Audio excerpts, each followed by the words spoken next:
I don't know about you, but the only thing that I ever really learned about marijuana growing up was that it is the gateway drug. It can be super addictive. It can make you burn out, never shower again, you'll never do your homework. That's like the health teacher's version of marijuana. And then there's the people who actually smoke weed in high school, the stoner kids.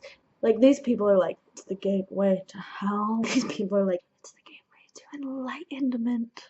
Okay, first of all, happy 420. Second of all, as we're coming to understand, weed has some incredible medical benefits, like pain management for people who have chronic pain, reducing symptoms of mental illness for people, have seizures stop in their tracks. So there's like medical benefits, but then there's also just like, it's fun, whatever, we all have our vices.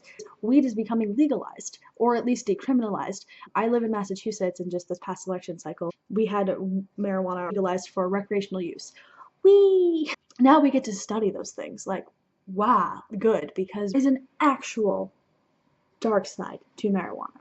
Well, you all were screaming the gospel truth about how weed is a gateway drug. Some of us were actually suffering, sometimes in silence for years and decades, with the actual risks that come with ingesting this psychoactive thing. Depersonalization, derealization. Depersonalization is like looking in the mirror. You're like, doesn't really look like me. I know it's me, but why doesn't it look like me? I'm fucking scared.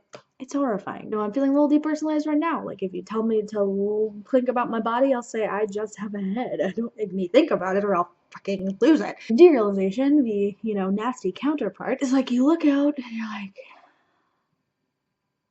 so everything must be a dream. Nothing looks real. Everything looks kind of flat. Am I hallucinating? And then it's like this nonstop rumination about, am I real? Am I real? Nothing is real. What's real? I don't know what the nature of reality is. I'm gonna go read Jean-Paul Sartre to make sense of this experience, and it's not gonna help. In fact, it's just gonna make it worse. I'm kind of making it sound a little bit funny and silly, but listen, it's just this overarching feeling of like nothing feels real and constantly ruminating on how things don't feel real and not understanding and just like getting stuck in this cycle of fear and discomfort, feeling numb and not feeling like you're in your body, looking at your hands and being like, these aren't my hands, whose hands are these? And just like, but like knowing, but these are my hands. And it's a mind fuck and it's horrifying. And so what does this have to do with weed? Like, what the fuck? Like, you're fucking sick and you're fucking talking about weed? Doesn't make sense. What's going on?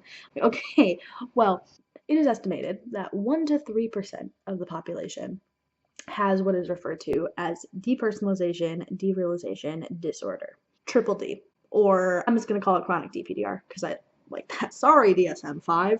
1 to 3% of people have chronic DPDR.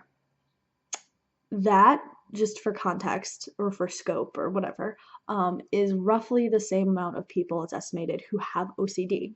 And you've heard about OCD, but I'm willing to bet that you maybe haven't heard about DPDR. Of the 1 to 3% of the population with DPDR, based on what scant research that we have, 13% of people with DPDR had it onset by marijuana. That's pretty important. It might sound like 13% isn't a lot, but okay, it doesn't, it's still people. It's still a risk that comes with smoking. It doesn't matter how much you have. It doesn't matter if it's your first time or your second time, or your third time or your 5 millionth time smoking weed. You are still at risk of having chronic DPDR onset. So why this is so important? It's disabling. Maybe for some people it's not, but for a significant number of people who suffer from this, it ruins their life. My whole channel is dedicated to talking about healing from this condition. In the meanwhile, before they get to the healing part, it can ruin lives. Like, I'm talking quitting your job because you can't fucking think, because this like shuts your brain down. It doesn't really physically shut your brain down. It makes it so you can't concentrate. It affects your focus. It affects your ability to think and process memories and retrieve your memories and identify with your, it's a lot, and it's frightening. People drop out of school. People stop hanging out with other people because they feel like they can't talk, because when they talk it feels like it's coming out of this body that they know belongs to them but doesn't really feel like theirs, and who is in control of this, and how are you supposed to hold a pleasant conversation when you can't even like recognize your name? One of the biggest risks with this is that a lot of people who deal with this feel suicidal. And to me, that's enough of a reason to throw a few $1 million of money to research this. And not everyone who smokes weed is going to experience this. The large majority of people who smoke aren't going to suffer from this. But then there's that 13% of the 1 to 3% who is going to be affected by this. And it can be earth-shattering. And I know that because I lived it. And I'm not saying this to put the fear of God into people. That's not what this is about. Just know the risks of what you're doing. Chances are you're gonna be okay. And then even if this happens to you, you will be okay. I want to always say that, like, you're gonna be okay. What we need to do is we research weed more.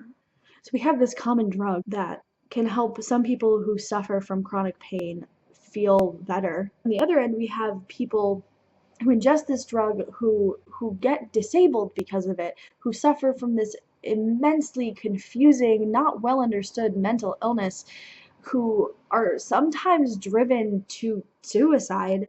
I'm like, why aren't we studying the link between this mental experience and the drug that is also now being legalized across states? That's a pretty important thing to have on the general public's radar.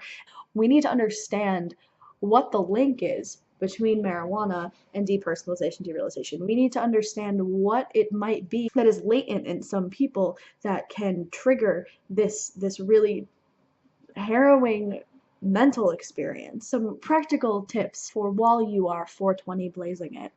If someone comes to you while you're smoking, whether it's their first time or their millionth time smoking, and they're like freaking out and it sounds like they're kind of like losing it a little bit, first of all, don't laugh because it's not funny to them. Maybe it seems a little funny to you because this is so out of the norm and you're like, dude, chill, it's just weed, you can't do anything to you. It's like, clearly it can do things to you. Because let me tell you this, if you have somebody who is questioning their sanity and the reality of their experience and they come to you like, I think I'm losing it, I don't think I'm real, and you laugh, that's not really, like, you can't have a bad trip on weed. There's what's going on. They're like, oh my god, I'm losing my mind. Makes it a lot worse. So the best thing you can do is help them understand what's going on. Tell them that you're gonna be there for them, and then actually be there for them. Maybe rub their back if they're okay with it. The two keys, I think, are like,